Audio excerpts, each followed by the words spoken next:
Degrees of इलास्टिसिटीज of supply, जैसे demand में 5 थी वैसे डिमांड सप्लाई में भी 5 है। Perfectly elastic supply, perfectly inelastic supply, unitary elastic supply, elastic inelastic, 5 ही चीजें हो सकती हैं। तो ध्यान से देखेंगे एक एक करके क्या किसकी शेप कैसे होती है, मीनिंग से अंडरस्टैंड करेंगे, विजुलाइज करेंगे माइंड में। पहला है perfectly elastic supply. Perfectly elastic supply का मतलब क्या होता है? परफेक्टली इलास्टिक, इनफाइनाइट, इन्फिनिटी है इलास्टिसिटी। मतलब कब हो सकता है आपका mathematically result zero? When the numerator is zero और द डिनोमिनेटर इज जीरो। मैं कह रहा हूं रिजल्ट जीरो कब हो सकता है? जब numerator zero, infinite. Result infinite कब हो सकता है? जब न्यूमरेटर में जीरो हो या डिनोमिनेटर में जीरो हो। श्योर या तुक्का मार रहे हैं? तुक्का मार रहे हैं। न्यूमरेटर, आपने बोला डिनोमिनेटर, या would you like to change your answer?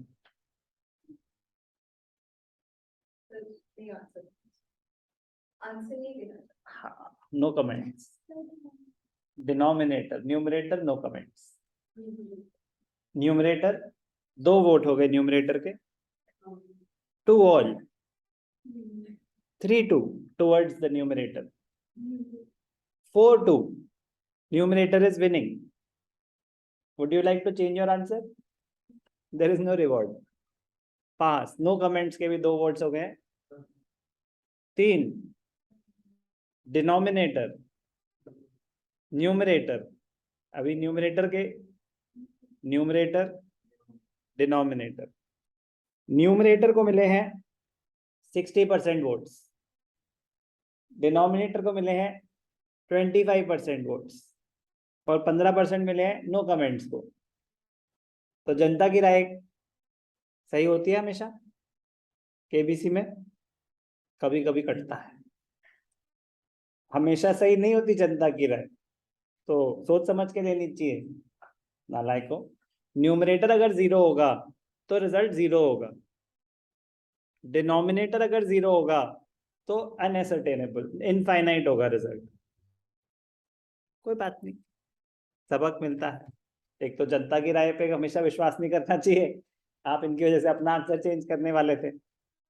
Anyway, तो इनफाइनाइट है तो डिनोमिनेटर जीरो होता है। अब फॉर्मूला सोचते हैं। फॉर्मूला इलास्टिसिटी का percentage change in quantity supplied divided by percentage change in price. तो न्यूमरेटर, डिनोमिनेटर, डिनोमिनेटर जीरो है तो इसका मतलब percentage change in price zero है।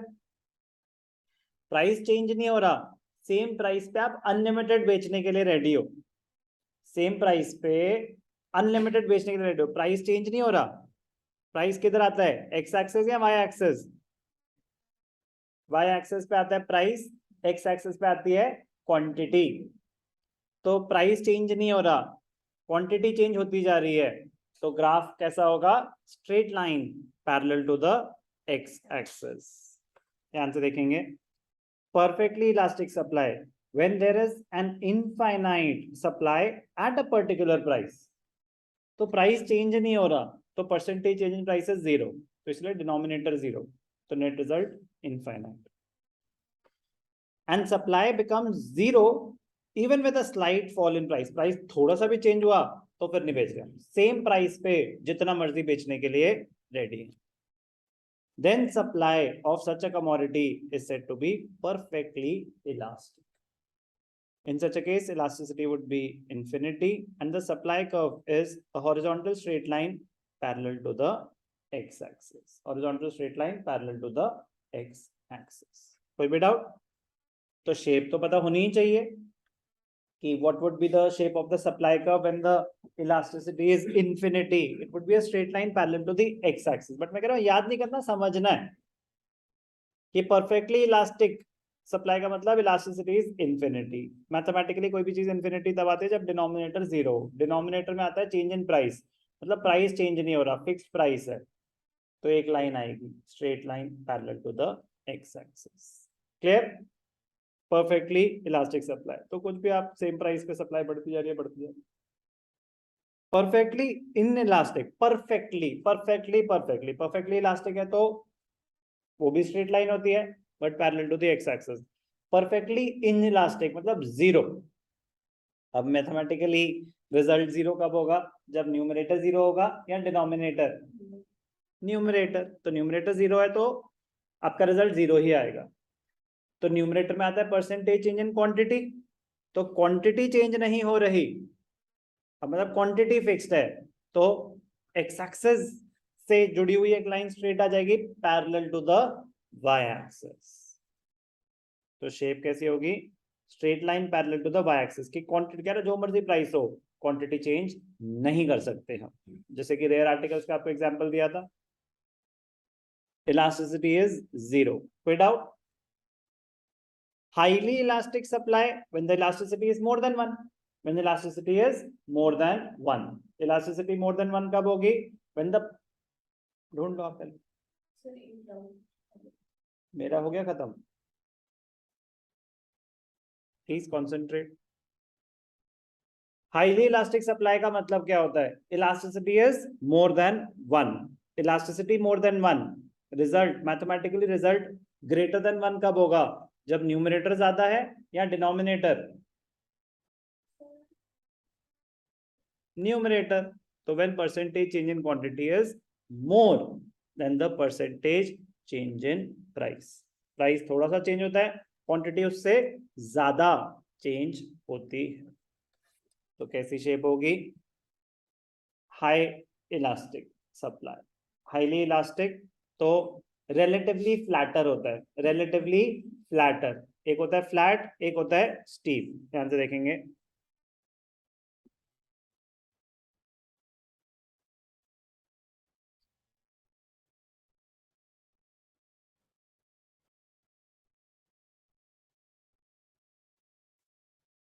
एक्स एक्सिस पे क्या शो कर रहे हैं हमारा? क्वांटिटी, और वाई एक्सिस पे प्राइस। अब मैं कह रहा हूं कि अगर सप्लाई कर्व ऐसा है तो इसको मैं क्या बोलूंगा? ये फ्लैट है या स्टीप है? और यही अगर ऐसा हो जाता तो ये फ्लैट है या स्टीप है? स्टीप, ठीक है ना? तो हाई अगर होगी इलास्टिसिटी तो सप्लाई कर्व फ्लैटर होगा, लो होगी तो सप्लाई कर्व स्टीपर होगा। highly elastic when the percentage change in quantity supplied is more than the percentage change in price. Supply for such a commodity is said to be highly elastic. Elasticity would be greater than 1. Supply curve has an intercept on the x axis. जब elasticity high होती है, greater than 1 होती है, क्योंकि flat है, तो जो supply curve है वो कहाँ पे इंटरसेप्ट करेगा? एक्स एक्सिस पे या वाई एक्सिस पे? वाई एक्सिस पे। फ्लैट है ना, और स्टीप होगा तो उसका इंटरसेप्ट, कि अगर उसको एक्सटेंड कर दिया जाए तो कौन सी एक्सिस पे इंटरसेप्ट क्रिएट करेगा? X axis. तो वो जब इलास्टिसिटी लो है। कोई डाउट? शेप में कोई doubt? Highly elastic, elasticity is more than 1, less elastic और इन इलास्टिक सप्लाई। अगर आता ना कि what is in elastic supply, वो जीरो नहीं होता, लेस देन 1 होता है। सर फिर जीरो क्या होता है? Perfectly inelastic. Perfectly inelastic मतलब elasticity is zero. Perfectly inelastic मतलब elasticity is zero. Inelastic supply का मतलब होता है elasticity is less than 1, elasticity is less than 1.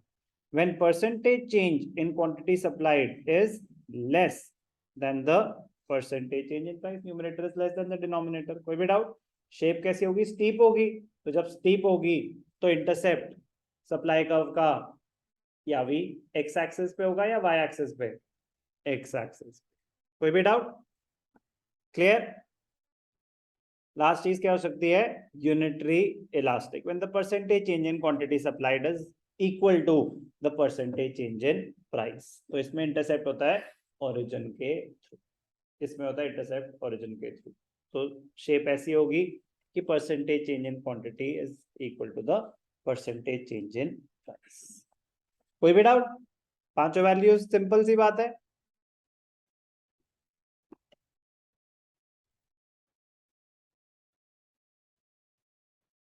when elasticity is infinite, तो सप्लाई कर्व की shape कैसी होती है? So parallel to straight line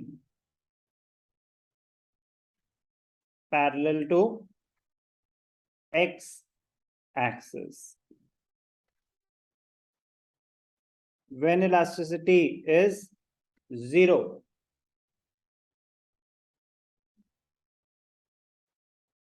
straight line parallel में आई सिंगल आ रहा था ना, parallel, yes, parallel to y axis, parallel to y axis. तो ये ऑटो करेक्ट है ना, बिगाड़ रखा है हमें.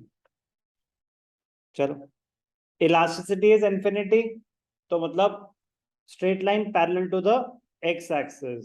तो x एक्सिस ये है ऐसे कि प्राइस जो मर्जी हो, आप मतलब सेम प्राइस पे आप अनलिमिटेड क्वांटिटीज बेचने के लिए रेडी हो. पैरेलल टू y एक्सिस का मतलब होता है प्राइस चेंज होता जा रहा है, क्वांटिटी चेंज नहीं हो रही. कोई भी डाउट? कोई भी doubt? Okay. When elasticity is greater than 1, तो intercept on the y-axis, intercept on the y-axis, और क्या पता होना चाहिए? flatter curve. When elasticity is less than 1, intercept on the x-axis, or steeper curve. और lastly, when elasticity is equal to 1, supply curve passes through the origin. Supply curve passes through the origin. कोई भी doubt? Clear? ठीक. इसी से related कुछ छोटी छोटी चीजें. All the supply curves which pass through the origin are unitary elastic. Shape कोई भी हो, if the supply curve is passing through the origin, ये लिखा है ना, supply curve passing through the origin, तो ध्यान से देखना कि क्या कहना चाहते हैं.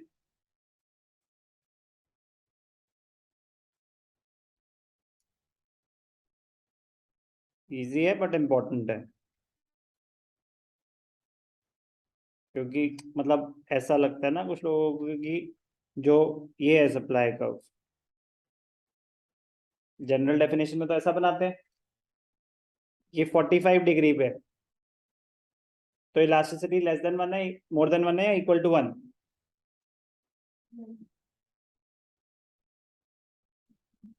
Elasticity more than 1, less than 1, equal to 1? Equal to 1, unitary elastic. लेकिन अगर यही आपका कर्व हो जाता, लेट अस अज्यूम कि ये आपका 35 डिग्री, ठीक है ना, एग्जैक्ट से हमें को लेना देना नहीं है, but anything less than 45 degree, तो मेरा क्वेश्चन ये है कि अब इलास्टिसिटी बढ़ गई या कम हो गई या अभी भी 1 ही है? अभी भी 1 है. अब तो थोड़ा फ्लैट हो गया रिलेटिवली, हुआ कि नहीं हुआ flat? Elasticity equal to 1, more than 1, less than 1. Okay,